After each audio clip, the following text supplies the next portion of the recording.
Bonjour à toutes et à tous. Je suis absolument ravi de dire quelques mots devant des enseignants et des étudiants de l'Université du Nil qui m'est particulièrement chère et je vous salue depuis Paris et depuis l'Institut Jacques Delors. Alors, vous allez discuter du traité de Lisbonne 10 ans après. Toute ma carrière professionnelle s'étant déroulée dans les institutions européennes et notamment au Parlement européen ces 20 dernières années, j'ai pu vivre de l'intérieur certains des aspects de la mise en œuvre du traité de Lisbonne. Ce traité, comme vous le savez, avait pour but de transformer l'architecture institutionnelle de l'Union européenne, afin de rendre celle-ci à la fois plus efficace et plus légitime. Du côté de la légitimité, que dit le traité de Lisbonne?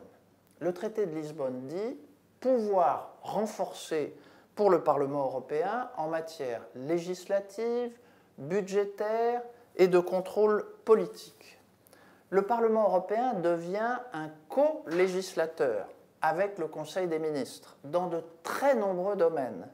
Il élit le président de la Commission et l'ensemble du collège des commissaires. C'est d'ailleurs ce qui va se passer en principe demain mercredi au Parlement européen. Les parlements nationaux, de leur côté, obtiennent des pouvoirs supplémentaires, notamment en matière de contrôle de la subsidiarité. Ça, c'est le volet légitimité. Du côté de l'efficacité, que dit le traité de Lisbonne? Création du poste de président permanent du Conseil européen, du haut représentant pour les affaires étrangères et la sécurité, extension du vote à la double majorité notamment, et quelques autres innovations comme par exemple la personnalité juridique qui est confiée à l'Union européenne ou l'initiative citoyenne européenne en particulier. Alors, 10 ans après, qu'en est-il? C'est l'objet de vos débats. Du côté de la légitimité, je dirais que le Parlement européen a exercé ses nouveaux pouvoirs avec succès, obtenant de très beaux résultats en matière législative et exerçant également un contrôle renforcé sur la Commission. Deux bémols, cependant, de mon point de vue.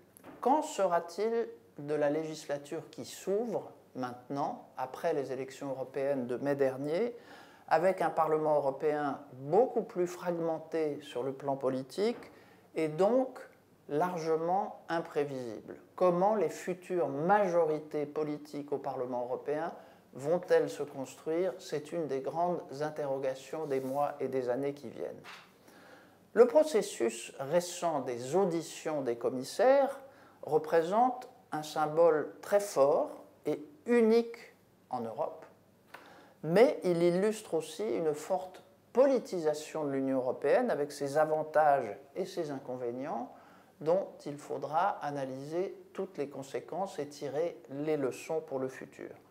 Du côté des parlements nationaux, ils ont certes accru leur influence. La coopération interparlementaire entre les parlements nationaux eux-mêmes et entre le Parlement européen et les parlements nationaux s'est considérablement améliorée, mais le vrai sujet, à mon avis, demeure la capacité de contrôle des parlements nationaux sur leur gouvernement concernant les dossiers européens. Enfin, la crise de la démocratie représentative dans la plupart de nos pays pose la question du rôle de la démocratie directe versus démocratie représentative et des nouveaux moyens de communication, notamment les réseaux sociaux, qui posent question par rapport à la démocratie représentative traditionnelle, mais qui, à mon avis, a encore beaucoup de possibilités devant elle. Du côté de l'efficacité, l'une des difficultés liées notamment à la mise en œuvre du traité de Lisbonne vient du fait que, parallèlement à cette mise en œuvre, il y a eu beaucoup de crises politiques dans l'Union européenne et économiques. La crise financière, le Brexit, la crise migratoire, pour ne parler que d'elle. Et on a vu, à cette occasion, à la fois les immenses difficultés de les affronter sur le plan politique entre États membres et de manière collective, quelle que soit la nouvelle architecture institutionnelle qui a été mise en place par le traité de Lisbonne.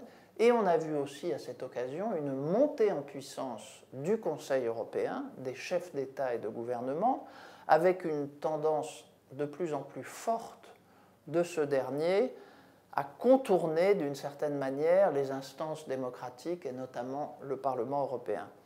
Alors que l'on parlait, comme vous le savez, jusqu'à présent du triangle institutionnel, Commission, Parlement, Conseil, on peut se demander s'il ne s'agit pas aujourd'hui d'un nouveau quadrilatère composé à la fois du Conseil, du Parlement, de la Commission et du Conseil européen.